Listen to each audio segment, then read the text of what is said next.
My name is Sherry, okay? And I've worked in the dental field for about 50 years, making removable prosthetics, dentures and partials, and whatever you put in and take out of your mouth. I'm called a removable technician.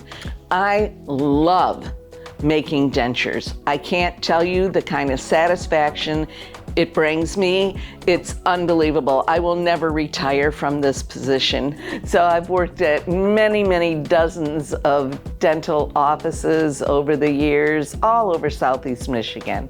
And I really enjoy working here with Dr. Hines and Dr. Seluk because they're wonderful people, first of all.